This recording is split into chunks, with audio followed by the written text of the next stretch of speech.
how does somebody love without attachment? Love without attachment ऐसा नहीं हो सकता. It's not possible. स्क्रिप्चर्स को आप तभी पढ़ें जब आप किसी प्रॉब्लम में हो.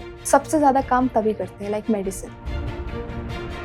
At the young age of 5, you memorize the Bhagavad Gita. What is that one modern habit that is stealing a lot of people's inner peace? Over thinking. हमारी लाइफ ऐसी है, जेनजीज की स्पेशली. सोशल मीडिया है, बहुत कुछ है. तो मैंने अपनी बुक में भी यही दर्शाने की कोशिश की है कि ये आपके लिए है, ये कोई सेंट्स के लिए या रिनंसिएट्स के लिए नहीं है. What is that one chapter जो तुम एडवाइस करोगे कि आप इसको पढ़ोगे तो you might feel better? ऐसा कोई चैप्टर है क्या?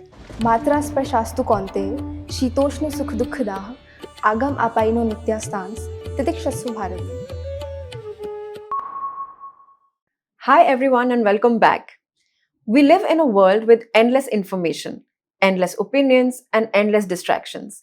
But today we have with us a young 21-year-old girl, author of the national bestseller The Gita for Gen Z, who chose to immerse herself in one timeless text, the Bhagavad Gita. Some conversations give you information, others quietly change the way you look at life. So, today's conversation isn't just about the Bhagavad Gita. It's about life, purpose, relationships, success, confusion, and everything in between. Welcome to Dear Unconventionals, Rania. Thank you for joining us. Thank you so much for having me here. Or what I know about you is that at the young age of 5, you memorized the Bhagavad Gita. What happened in that moment when you were 5? Okay, so when I was 4, my father gave me my first Bhagavad Gita. Now you might be wondering कि एक 4 साल की बच्ची को भगवद गीता तो थोड़ा सा weird लगता है क्योंकि हम टॉयज देते हैं. Being a girl I like to play with Barbie dolls, तो उस हिसाब से. लेकिन इसको समझने के लिए हमें थोड़ा सा पीछे जाना पड़ेगा. When I was 2.5 years old, I was felicitated by India Book of Records for memorizing the entire globe, like countries, capitals, currencies. 2.5 साल की एज में? Yes. So along with that, I used to read different foreign languages like Arabic, Russian, German, French, Spanish. I know it may sound a little unrealistic, but it's true. And then मतलब समझ के या नहीं, I just used to read. अच्छा, okay. And after that, I learned their basics and all of that. So जब एक बच्ची 2.5 years old as में ये सब पढ़ती है तो फिर पेरेंट्स को लगता है कि हम इसको और क्या बेहतर इसके इंटेलिजेंस का हम यूज़ कर सकते हैं. Naturally. तो फिर मेरे फादर को इंटरेस्ट था रिलीजियस और स्पिरिचुअल टेक्स्ट्स में, तो उन्होंने फिर भगवद गीता मुझे दी. एंड उसके बाद ऐसा नहीं है कि जैसे मैंने पढ़ा तो मुझे तुरंत याद हो गई. I used to wake up at 4 AM daily at that age, at the age of 4. By choice? My choice. I liked it. I never felt Bhagavad Gita as a boring text. Okay. So I liked it, and I used to hear the shlokas. I used to read them, and then at the age of 5, I told my father one day that I think I have memorized it. So that's how it began. The original? Yes. Was it? Yes, the verses, Sanskrit verses. Wow, that's impressive. And how did it all transition into you writing a book? अभी जब हम देखते हैं कि भगवद गीता के बारे में काफ़ी आइडियोलॉजीज प्रेजेंट हैं, बट कोई भी ऐसी नहीं है जो जेनजीज के लिए हो. यानी अगर मैं अपने फ्रेंड्स की बात करूँ तो they used to ask me कि सजेस्ट अस समथिंग जो हमारे लिए रिलेटेबल हो, तो मेरे पास कोई आंसर नहीं होता था. या इजी टू अंडरस्टैंड. हाँ, राइट. तो देन आई थॉट कि why not I right something like that.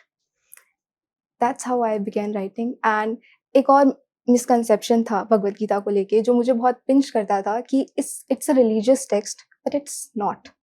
There is no mention of any community or caste or religion in the Bhagavad Gita. It's for everyone. It talks about equality, and it talks about not just selective equality, but equality for each individual. Oh, is it? Yes.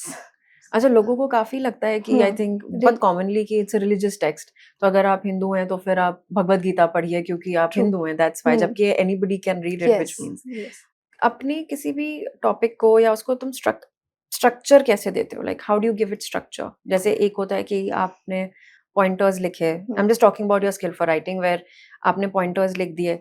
Second part होता है कि उस चीज को एक structure या chapter form में आपने उसको डाला, तो how was it for you कि उसको आप स्ट्रक्चर कैसे देते हो? To be very honest, if I talk about the Gita for Gen Z, I don't know how, but I knew exactly what I had to write in my mind. Like there was nothing first draft, second draft. What I wrote was my final draft. So I think Shri Krishna wanted me to write the book and spread his knowledge like तो this. उसको आपने दोबारा edit भी नहीं किया है? I just edited a little bit, but basically I knew exactly because शायद काफी टाइम से पढ़ती आ रही हूँ, experiences हैं, अपने आसपास लोगों को देखती हूँ, उनके क्या प्रॉब्लम्स हैं, वो किस तरह से सोचते हैं, तो वो काफी टाइम से दिमाग में था और वो प्रिपरेशन चल रही थी, तो जब लिखने का टाइम आया तो मुझे ज्यादा टाइम नहीं लगा। नाइस।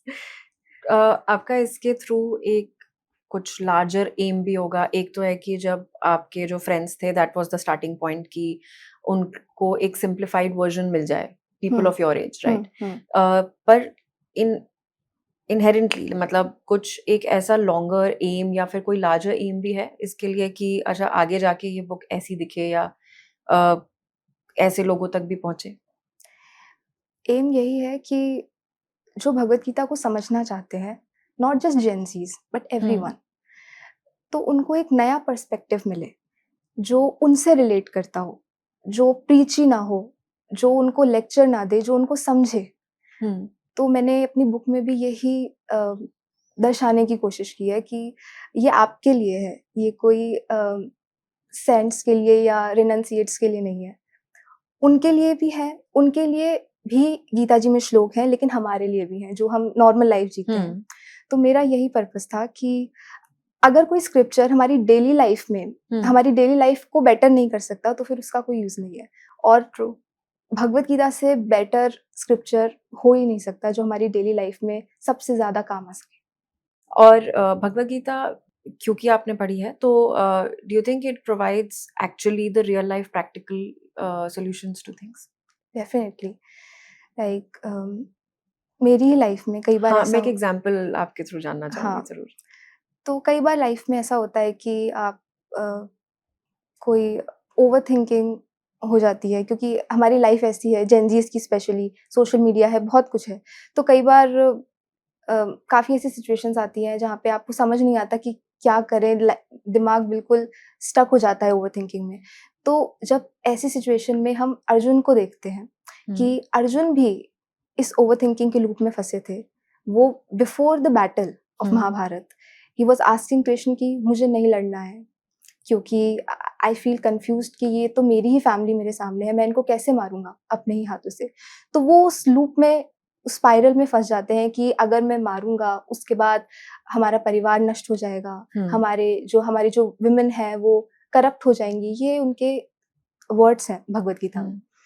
फिर हमारे जो पूर्वज हैं उनको पिंडदान कौन देगा, कुछ हुआ भी नहीं है अभी, एंड आपका माइंड इस तरह से फ्यूचर में आपको स्टक कर देता है, जिसे हम ओवरथिंकिंग कहते हैं, जो हम सबके साथ होता है आज। इनफैक्ट आज ज्यादा होता है, ज्यादा ही होता है। तो ऐसे सिचुएशंस में जब मैं भगवत गीता पढ़ती हूँ और तो जब श्री कृष्ण ये कहते हैं, मात्रा स्पर्शास्तु कौन्ते शीतोष्ण सुख दुख दाह आगम आपाइनो नित्यास्तांस तितिक्षस्व भारत, यानी तुम्हारी लाइफ की प्रॉब्लम्स, खुशियाँ, हैप्पीनेस, सैडनेस, ये सब सीजन्स की तरह होते हैं, समर्स और विंटर्स की तरह। लाइक फॉर एग्जाम्पल, हम जब समर्स आती है तो हम पैनिक नहीं करते, हम बस अपने आप को प्रिपेयर करते हैं, like with ACs, coolers and ice creams and everything. जब विंटर आती है तो same, we prepare ourselves with blankets, heaters and everything. So that's how we should prepare ourselves for our problems too. We should not panic, we should just endure them like a warrior. So when I hear this, I feel एक अलग courage और एक strength आ जाती है हमें। तो that's what Bhagavad Gita does to us. That's powerful advice. राने मुझे बताओ ना कि जैसे अगर लाइफ के किसी के भी पास कोई सी भी, मेरे ही पास बहुत सारी प्रॉब्लम्स हो और हम किसी ना किसी चीज से जूझ रहे हो, what is that one chapter जो कोई भी from anywhere should pick and read कि आप तुम एडवाइस करोगे कि आप पढ़ लो, आप इसको पढ़ोगे तो यू माइट फील बेटर, ऐसा कोई चैप्टर है क्या? I would definitely suggest chapter 2 of the Bhagavad Gita. क्या है उसमें? Chapter 2 is all about जब अर्जुन का ब्रेकडाउन हुआ था चैप्टर फर्स्ट के लास्ट में। अर्जुन अपना धनुष छोड़ देते हैं और अपने रथ के पिछले वाले जो सीट है उस पे जाके बैठ जाते हैं। तो संजय ये हमें नरेट कर रहे हैं कि वो बहुत ही शोक संतप्त, कहते हैं कि वो बिल्कुल टूटे हुए हैं, वो बिल्कुल दुख में है। और उस वक्त श्री कृष्ण हमें ये एडवाइस देते हैं कि अर्जुन को देते हैं, अर्जुन के थ्रू हमें देते हैं कि जो वैल्यू जानता है लाइफ की, वो इस तरह से रोकर अपना टाइम वेस्ट नहीं करता। अगर आपको पता है कि आपकी लाइफ की क्या इम्पोर्टेंस है, आपकी क्या इम्पोर्टेंस है, तो आप अपने कर्म को सीरियसली लोगे और अपने लाइफ को भी सीरियसली लोगे और आप आगे बढ़ते जाओगे। तो कमिंग बैक टू चैप्टर 2, ये चैप्टर 2 की स्टार्टिंग है जिसमें श्री कृष्ण अर्जुन को इस तरह से समझाते हैं। फिर एक के बाद एक सांख्य योग, चैप्टर का नाम है सांख्य योग, मीन्स ज्ञान योग। लेकिन इसमें कर्म की भी बात है। आपने सुना होगा कर्मण्येवाधिकारस्ते मा फलेषु कदाचन मा कर्मफल हेतुर्भूः माते संगोऽस्त्व कर्मणि। ये श्लोक भी चैप्टर 2 में ही है। तो कर्म भी है, ज्ञान भी है, भक्ति भी है। Chapter 2 is a mix of everything. So you definitely should read chapter 2. If you don't have time to read the whole Bhagavad Gita, then you definitely should read only chapter 2. आपकी लाइफ में ऐसा कौन सा incident था जब आपको realise हुआ that the Bhagavad Gita really matters to you, मतलब इंटेलेक्चुअली नहीं, पर्सनली? कोविड था, उसके बाद हम सब स्टक हो गए थे अपने घरों में, बाहर नहीं जा रहे थे। तो उस वक्त काफी सारी मेंटल हेल्थ प्रॉब्लम्स लोगों को हुई। तो मतलब मुझे भी काफी ओवरथिंकिंग हुई उस वक्त। तो मैंने ये देखा कि जब मैं उस वक्त भगवद गीता पढ़ती थी तो मुझे एक अलग क्लैरिटी मिलती थी और एक हिम्मत मिलती थी अपने थॉट्स से लड़ने की। लड़ना तो है ही नहीं, आई मीन उनको सहने की, क्योंकि उसके बाद वो ऑटोमेटिकली चले जाते हैं। तो थॉट्स से लड़ना नहीं चाहिए हमें। ये भी हमें भगवद गीता सिखाती है कि अपने मन को कंट्रोल करें। नहीं, पर क्यों लड़ना क्यों नहीं चाहिए? क्योंकि अगर हम उनसे फाइट करने की कोशिश करेंगे तो वो और बढ़ते हैं। अगर हम उन्हें एज अ विटनेस, मतलब सिर्फ हम उन्हें ऑब्जर्व करें, तो they go like clouds, they come and go. So we just need to witness them and not need to fight them. मैं सबको ये रिकमेंड करूंगी कि स्क्रिप्चर्स को आप तभी पढ़ें जब आप किसी प्रॉब्लम में हो। सबसे ज्यादा काम तभी करते हैं, लाइक मेडिसिन। नॉर्मल लाइफ में भी पढ़ना चाहिए, लेकिन अगर आपको सबसे ज्यादा चाहते हैं कि आपको बेनिफिट मिले, तो आपको जब भी कोई प्रॉब्लम हो, यू टेक भगवद गीता और any scripture you like. I would recommend Bhagavad Gita best of all. So उससे क्या होता है कि जैसे मेडिसिन होती है, तो वो तभी काम करती है जब आपको कोई प्रॉब्लम हो। तो जब आपको प्रॉब्लम होती है, गीता जी के जो वर्सेस हैं वो उसी तरह से काम करते हैं। सारे पढ़ने की जरूरत एक बार में नहीं है, समझने की भी जरूरत नहीं है, हमें नहीं आएंगे क्योंकि यू नो बहुत वास्ट है, डीप है, वास्ट है। जैसे जैसे हम लाइफ में आगे बढ़ते हैं, एक्सपीरियंस होते हैं, उस हिसाब से हमें अपने लाइफ के सॉल्यूशंस उसमें मिलते जाते हैं। तो जो भी आपको श्लोक अच्छा लगे, take that and just live your life by that like a medicine. Coming back to the Gita, मुझे एक चीज आप बताओ कि Gita speaks of like detachment in one of the chapters, I think, and how does somebody love without attachment? मतलब अगर आप detached हो तो how do you love? So what do you have to say about? I feel ऐसा नहीं होता है कि लव विदाउट अटैचमेंट, ऐसा नहीं हो सकता। It's not possible.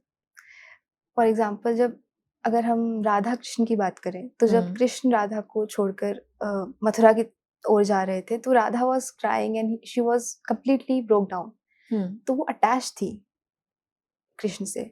तो लव विदाउट अटैचमेंट नहीं हो सकता है। हमें बस इतना पता होना चाहिए कि हमें अपनी बाउंड्री कहाँ सेट करनी है, कि कितना करना है और कितना नहीं करना है। इस पे गीता का क्या कहना है? गीता डिटैचमेंट जो उसमें चैप्टर है उसका फिर ये मतलब नहीं है यू आर सेइंग? नहीं, बस बात आती है एक्सट्रीमनेस की, बैलेंस की, कि आपके इमोशंस में आप कितने बैलेंस्ड हो सकते हो। बिकॉज सी अल्टीमेटली हमें अपनी लाइफ को खुद ही बेहतर बनाना होगा। अगर हम किसी के लिए रोएंगे तो हम अपनी लाइफ में अपना टाइम वेस्ट कर रहे हैं, to be honest. So the answer is balance, to be honest. कि श्री कृष्ण कहते हैं भगवद गीता में चैप्टर 6 वर्स 17, युक्ताहार विहारस्य युक्त चेष्टस्य कर्मसु युक्त स्वप्नावबोधस्य योगो भवति दुःखः. That means whatever we are doing, sleeping, eating, loving, resting, procreation, everything, we should be in balance. And that's how we will be called as a true yogi. Yogi means we can consider it as a true human being. So that's the answer of detachment. कि detachment means ये नहीं कि आप you leave your family, you leave your job and you just go and meditate in the caves. It's just that कि how much balanced you are in your emotions, how much attachment and love. See, it's just my understanding. कि love without attachment is not a thing, to be honest. अगर if I love And someone, that's not what the Gita is saying, is it? Exactly, Yes. वो नहीं बोला. no, it's just my understanding of it. Okay. कि Shri Krishna said balance. So balance means कि if I love someone, I should be balanced. And I know it's a little bit hard to understand क्योंकि balance नहीं हो पाता, and that's the issue. तो That's the one. अगर हो पाता तो फिर overthinking भी नहीं होती. yes, right. लेकिन I feel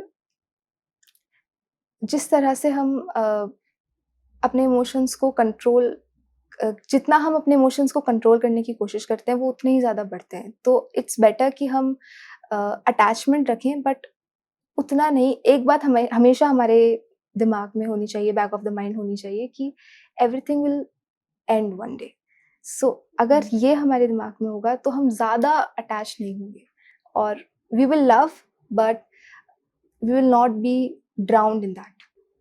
That's what it means. Okay.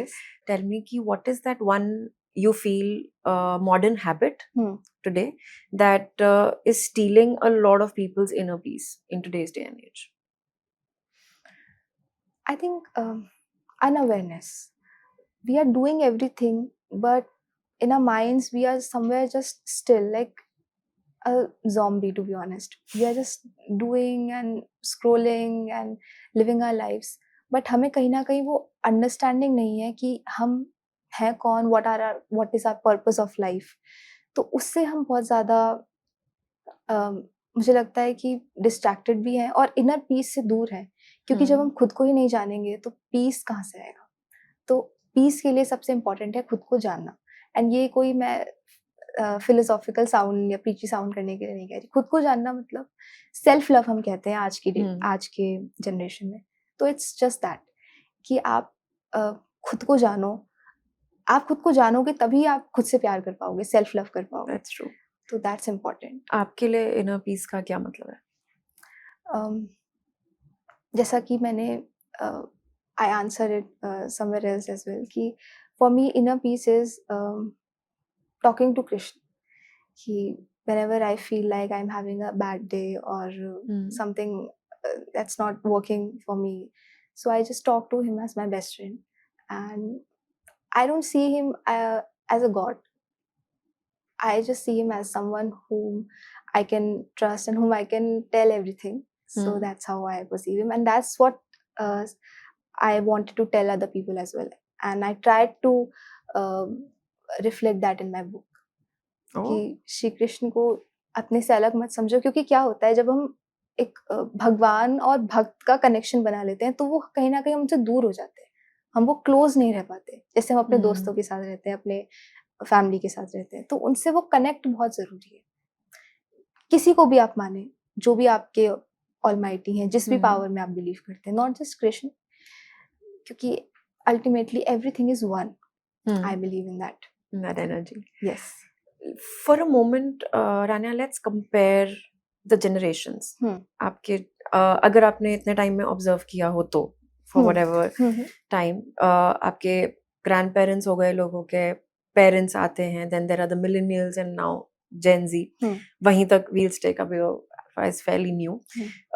Which generation have you felt कि is now chasing peace more vigorously? और क्यों? I think every generation wanted peace, but our generation is more vocal about it. we are comfortable in accepting it. Ki we need peace and we are not peaceful. I mean, it takes a lot of courage to admit it. Ki we are in a problem. So I think everyone needs peace. We are just more honest about it. And can, and if yes, how do you think Gita can help people find that inner peace? Okay, so to understand Bhagavad Gita, I think we first need to understand Shri Krishna, the way he lived his life. Hmm. You know, जैसे हम अपने serials में देखते हैं श्री कृष्ण को, महाभारत हो गई या ऐसे काफी सारे सीरियल्स हैं, उनमें ही used to always have a smile on his face, हाँ, राइट? सो उनके लिए जो भी कैरेक्टर्स लोग पिक Yes. करते हैं वो बहुत प्लेजेंट फेस वाले, जैसे correct that there is one common person ना जो एक्टर बनते हैं श्री सौरभ कृष्ण. राजन, हाँ, yes, सौरभ right, राजन right. हमेशा. Hmm. तो और बहुत रिलेटेबल होता है. Yes, definitely. His face is very Yes. Relatable कि अच्छा ऐसे ही होंगे. Yes. So, we need to understand कि हमें अपनी लाइफ में भी उनकी तरह ही बनना है. तो जब हम उनकी तरह स्माइल करने की कोशिश करते हैं, smile means not just fake, but वो स्माइल कहाँ से आती है? Through the wisdom of the Bhagavad Gita. And जब हम भगवत गीता को पढ़ते हैं, it's very difficult to choose just one verse or one or 2-3 verse to Hmm. describe how it helps us in finding our inner peace. जब हम collectively भगवत गीता को पढ़ते हैं तो अंदर से एक sense of relief आता है कि okay, everything will be fine. So we don't need to stress much, and that's how we gain peace. Today, when this book got published, Hmm. आपकी you were 20. Yes. आज you are 21. Yes. At this young age, can you say that you have found peace already in life? So I'm just trying to be peaceful. It would very wrong for me to say ki yes, I have attained peace, but I think that trying is enough, because we are humans, we have emotions, and staying peaceful all the time is not possible for us. Imagine if Arjun, Shri Krishna was with him, Hmm. right? He was his sarthi. Still he got confused and depressed. So who are we? Hmm. So that means कि it's okay. अगर आप कभी peaceful नहीं भी हैं तो take your time, heal, read Bhagavad Gita, or do anything that you like to uplift yourself. Like in Bhagavad Gita, Shri Krishna says, Uddharet atmanatmanam natmanam avsadayet atmaiv hi atmano bandhur atmaiv ripuratmana. That means uplift yourself through your own mind. Your mind is your own best friend and your own enemy. So make your mind your best friend.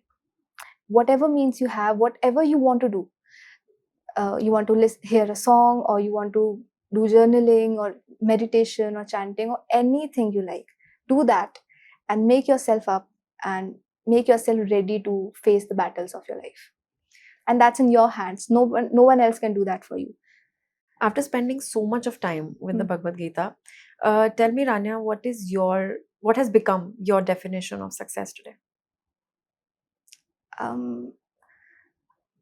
I feel if I'm happy, I'm successful. If I'm content with my life, I'm successful. And to be content, first we need to attain whatever we want in our lives. Like whatever we aspire, if we gain everything, we'll be content, Hmm. right? So as we say ki we have 3 gunas of prakriti: satogun, rajogun and tamogun. Mhm. So सतोगुण में ये गुण होते हैं कि B content and be happy and just be काम, and रजोगुण होता है जो एक पैशन होता है, जो ड्राइव करता है हमारे कर्मों को. अगर हमें पैशन नहीं होगा तो हम कुछ करेंगे भी नहीं. तमोगुण means if we are sleeping a lot, ignorance, and if we are drowning in that zone, that's tamogun. All 3 are important. Hmm. So what I was heading with it कि तो हमें बैलेंस रखना है इन गुणों में. अगर हम बैलेंस रखेंगे तो रजोगुण से हम अपने काम को और बेहतर तरीके से पैशनेटली कर पाएंगे. तमोगुण से अगर हमें रेस्ट करना है तो हम रेस्ट भी कर पाएंगे, लेकिन ऑलवेज मेक द सतोगुण the driver of the car. I mean सतोगुण should be the head. कि हम जो भी करें वो ये कंटेंट होके करें कि it's okay, I am just doing, but जो भी रिजल्ट आएगा I will be happy, Content with that. content with it, happy with it. And I think that's how we that's what success means for me, ki make Satogun the head of the ship, and rest whatever happens, it's okay, I'll always be successful because I'll always be happy. Happy. Yes. Wow. To have that much of wisdom at such a young age is great, actually. Which is your the most favorite chapter in the Bhagavad Gita? It's again a little hard, but as I said earlier, chapter 2 for sure. That's I your mean, favorite yes, definitely. Apart from that, I had to choose. I think I would choose chapter 10 and 12. also? Chapter 10 means chapter 10 का नाम है विभूति योग. That means Shri Krishna ने हमें ये बताया है अर्जुन के द्वारा कि वो यहाँ नहीं है, लेकिन ऐसा क्या है इस दुनिया में जो उनको रिजेंबल करता है. यानी फॉर एग्जाम्पल कि सबसे पहले उन्होंने कहा कि I am sitting in your heart, कि हम हर जगह ढूंढते हैं. We find him in temples, we find God ultimately in churches and in mosques and everywhere, but that power is sitting within us. So and हमारे आसपास भी, हमारे सराउंडिंग में, जैसे वो कहते हैं कि मैं जल में भी हूँ, जल का जो स्वाद है वो भी मैं हूँ, जो वायु है वो भी मैं हूँ. ये जो 5 एलिमेंट्स हैं कि अर्थ, वाटर, फायर, एयर, स्काई, ये भी मेरी ही शक्ति का पार्ट है. वैसे ये 7 चैप्टर में है, पर ये 10th चैप्टर में इसको एलैबोरेट करके उन्होंने बताया है. राइट. तो इससे हमें पता चलता है कि जो भी हमारे आसपास है वो सब उस अल्टीमेट पावर का पार्ट है. तो डिस्क्रिमिनेशन की या एक होता है ना कि ये एक डिस्टेंस होता है कि हम सिर्फ मंदिर जाते हैं तभी हमें लगता है कि हम भगवान के पास आ गए पास हैं, बट ऐसा नहीं है. आप यहाँ हो, आप कहीं भी हो, तो आप भगवान के पास ही हो. भगवान आप में ही है, तो आपको कहीं और ढूंढने की जरूरत नहीं है. That's what I was saying. That's what I wanted to say. And chapter 10 का जो बेस्ट श्लोक मुझे लगता है वो है यद्विभूतिमत् सत्वम श्रीम दुर्जित मेवा तत्तदेव अवगच्छ त्वं मम तेजोंश संभवम. That means कि whatever glorious or powerful or beautiful you see around you, that's me. So whatever I'm witnessing, whatever beauty I'm witnessing, or whatever perfection I'm witnessing, like for example the way you are hosting the podcast really well, so I can witness Krishna in you, like the way you are communicating. So wherever you see that perfection, that spark, you see Krishna in that. Like an actor performing their jobs, when you get goosebumps, like someone's acting, like अभी तो धुरंधर काफी चली थी, the way Ranveer Singh acted in it. And so singers, ऐसे कई बार होता है कि they sing and we weep over it. So why it happens? Because it's something clicks in our hearts. कुछ connect हो जाता है. Yes. So that connection is Krishna. Tell me, how does your book, The Gita for the Gen Zs, give the Gen Zs practical solutions in their life? Okay. So as I said about overthinking. So हम बहुत सुनते हैं कि अगर हमें overthinking हो रही है तो meditation can be the best practical solution for it. So Shri Krishna told it in the Bhagavad Gita about it. He gave us the most easy form of meditation to just focus on the tip of your nose. Yes, like the way like when we focus here, हमारा जो दिमाग है वो काफी stretch होता है, और आप लाइक फॉर एग्जांपल अगर हम प्रैक्टिकली करें तो स्ट्रेच होने के बाद हम एकदम काम हो जाते हैं. I don't know whether you have ever tried it और नॉट. नो, मेरे को पता भी नहीं था ऐसा कुछ होता है. yes. मतलब आईज क्लोज करके कह रहे हो? नहीं, with open eyes, and we To just try need and see it. yes, we just need to focus here on the tip of But it. that is so strenuous for eyes, no? with दर्द नहीं होता? Just wondering. With practice, you don't With need to. Yes, well, I mean you don't need to do it like for a long time at first. Gradually you make it to a longer duration. But जब आप for example 1 minute के लिए आप करो, तो जब आप normal होते हो उसके बाद, तो you feel relaxed and you feel calm. Yes. So that's one practical solution from the Bhagavad Gita and from my book as well, Okay, which one more. can help you uh, in overcoming your overthinking. Whenever you are Oh, is feeling it? stressed, you can do that, and immediately you feel relaxed. ऐसा फिर रान्या एक और बताओ, हम सारा कुछ reveal नहीं करेंगे so that of course the audience goes and reads the book also, but what else would tempt them to go and read this one? Okay. So as I said about gun, satogun, rajogun, and tamogun. So most people have this misconception ki we should always be in satogun, ki we should always be good. Satogun means goodness, rajogun means passion, and tamogun means ignorance. Okay. So we have this misconception ki we should always be in satoguni mindset. You should always be in goodness. But what actually is, the reality is ki whenever we, as I already talked about it, ki the all three makes the palette of our life.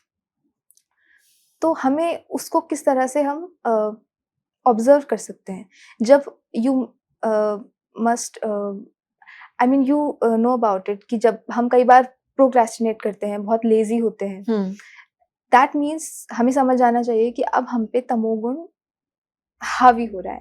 That means ये एक battle है जो चलती रहती है in a day. कभी we feel completely happy. But that's great advice for self awareness. अगर लोग इसको देखने लग जाएं, नोटिस करने लग जाएं. हाँ, प्लीज गो अहेड.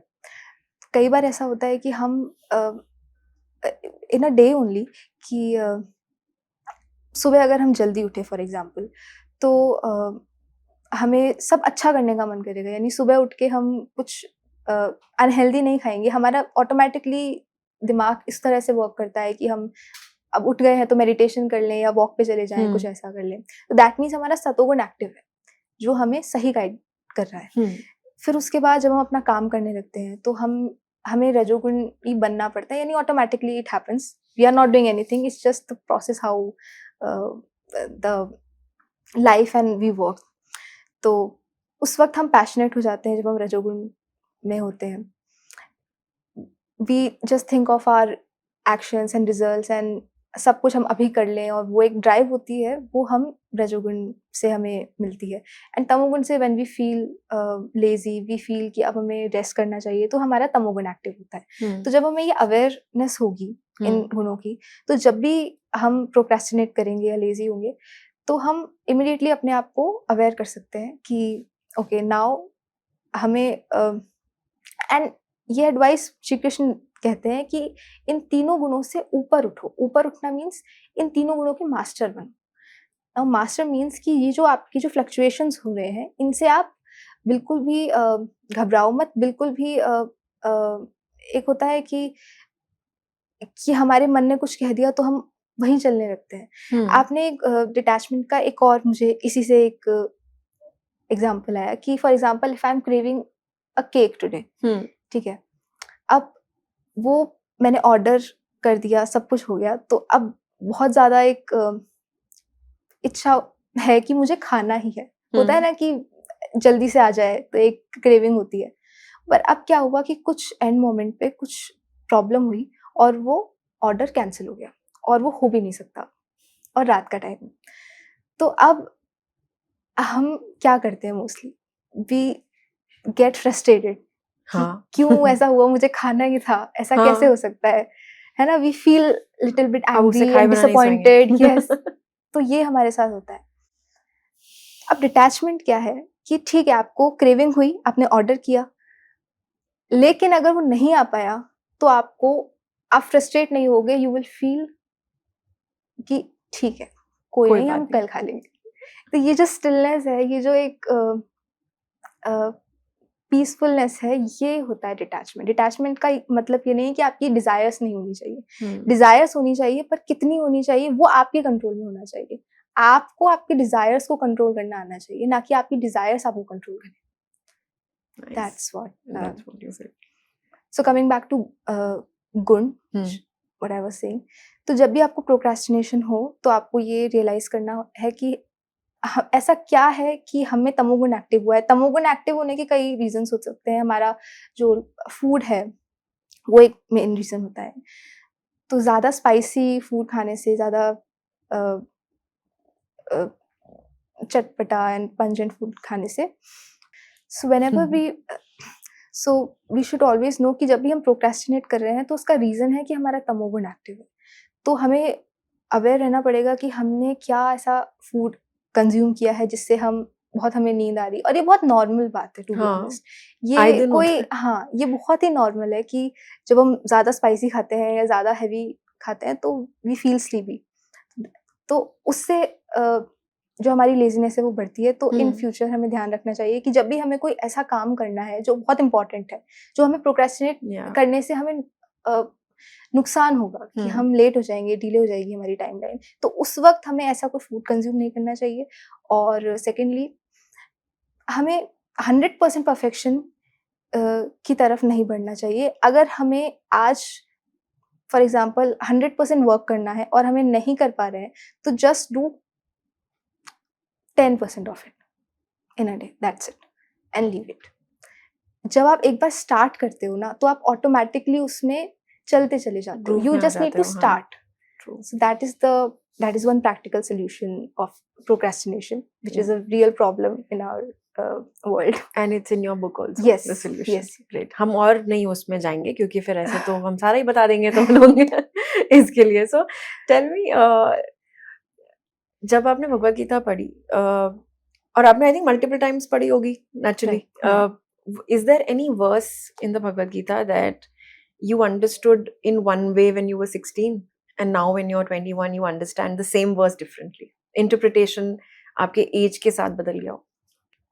नहीं, एज के साथ तो नहीं, टू बी ऑनेस्ट। जैसे-जैसे हमारी सिचुएशंस लाइफ में होती जाती हैं, एक्सपीरियंसेस होते जाते हैं, and when we read Bhagavad Gita in those situations, तो जो उसके आंसर्स हैं वो बदलते हैं। लाइक नॉट फॉर मी, अगर आप आज किसी एक पर्टिकुलर प्रॉब्लम में हैं, तो Bhagavad Gita will give you the answer for only that. आप एक एग्जांपल दोगे to explain? I okay, so like कुछ यूनिवर्सल फैक्ट्स होते हैं जो हर सिचुएशन में काम आते हैं। तो श्रीमद् भगवद गीता में इस तरह के यूनिवर्सल फैक्ट्स बहुत हैं। एक जैसे आई गिव फॉर सीजन्स, एक when we get too much angry, right? तो हमें हाँ, आई ये was about to ask you about anger also. Yes हाँ, प्लीज। सो जब हम बहुत ज़्यादा एंग्री होते हैं तो Gita explains it in a way कि व्हाई वी गेट एंग्री। कि जब भी हमारी एक्सपेक्टेशंस पूरी नहीं होती हैं, हमारे सेंसेस जब हमको कंट्रोल कर लेती है, उससे क्या होता है कि let let me just quote the shlokas as well. ध्यायतो विषयान् पुंसः संगस्तेषु उपजायते, संगात् संजायते कामः, कामात् क्रोधो विजायते, क्रोधात् भवति सम्मोहः, सम्मोहात् स्मृतिविभ्रमः, स्मृतिभ्रंशात् बुद्धिनाशो, बुद्धिनाशात् प्रणश्यति। This that is means unreal in a way. हाँ।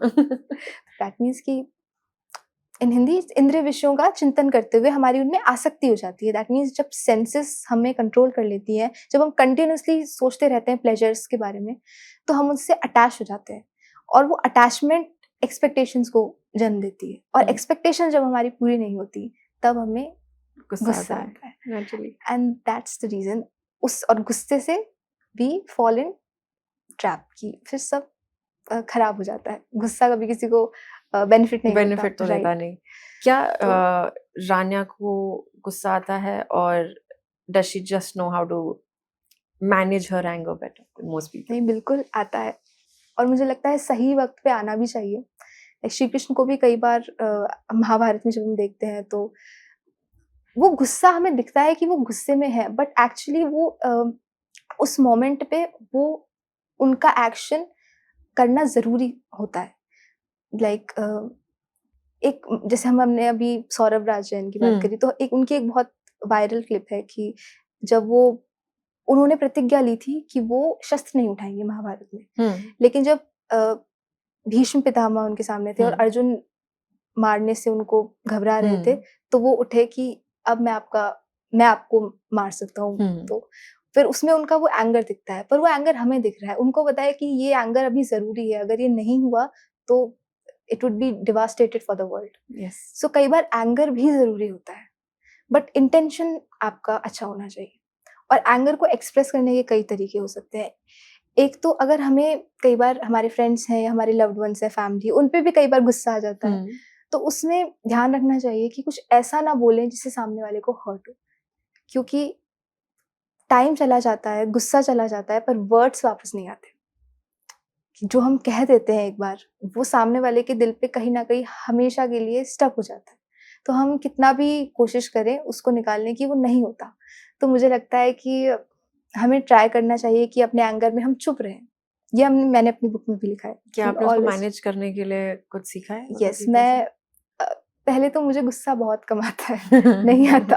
पर अगर आता है तो I keep my mouth shut and I try to be alone so that मेरे मुँह से कुछ ना निकले कि मैं किसी को हर्ट करूँ। तो फिर आप ये कह रहे हो कि instead of that one verse जो आपने एक एज में पढ़ा और फिर दूसरे में आपको डिफरेंट लगा होगा, वो सिचुएशन बेस्ड है। यस, क्या एक मतलब जैसे एक कॉमन वर्स आपको और सिचुएशंस में भी हेल्प कर सकता है? जैसे यस। नेसेसरीली जैसे आपने एंगर की बात हुँ, करी, अपने हम लोग ने आज लाइक डिटैचमेंट की बात करी, राइट, जो भी हमने फॉरगिवनेस की बात करी। राइट। सो मे बी हर सिचुएशन के हिसाब से सेम वर्स आपको can you different interpret answer दे इट सकता है, right.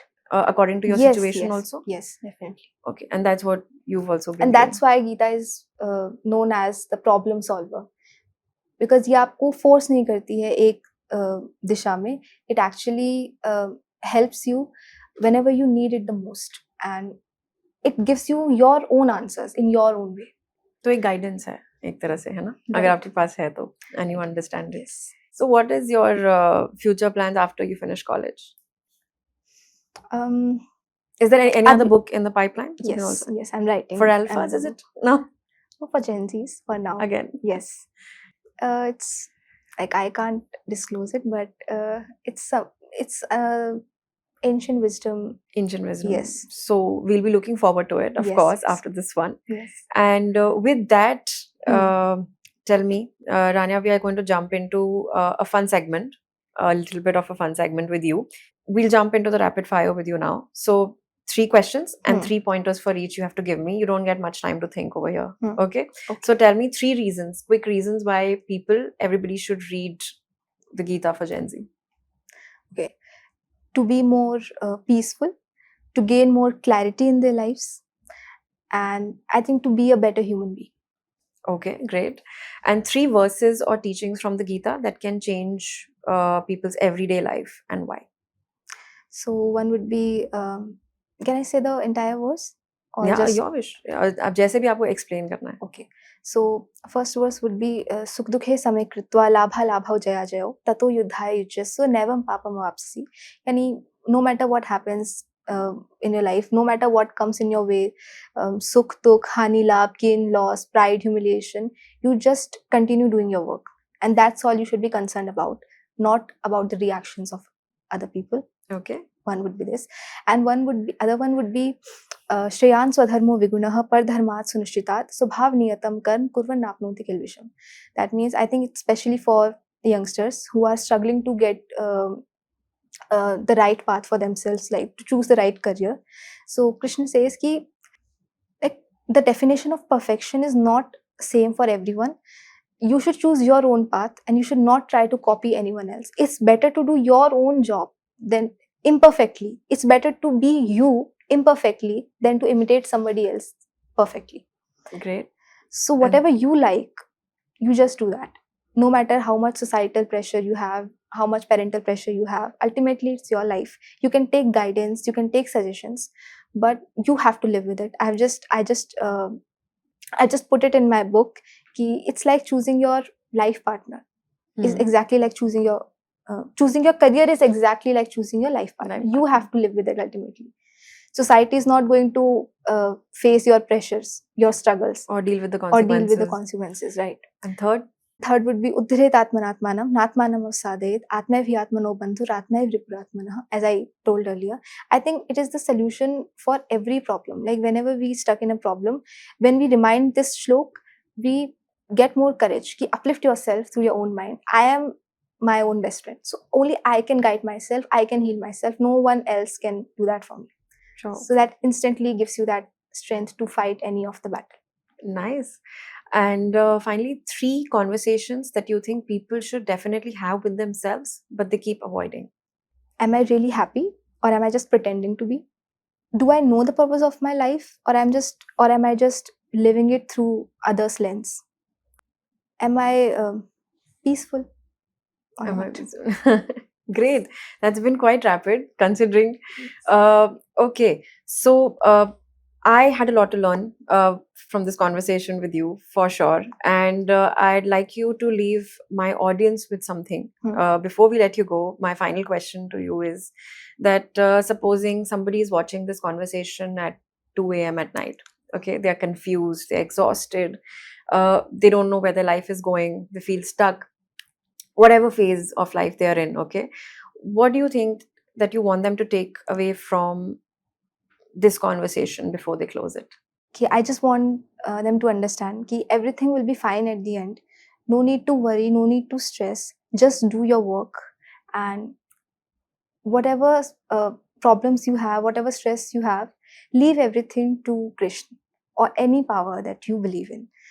It would give you that strongness, it would give you that power to face your life's struggles, and read Bhagavad Gita or read any scripture that you like.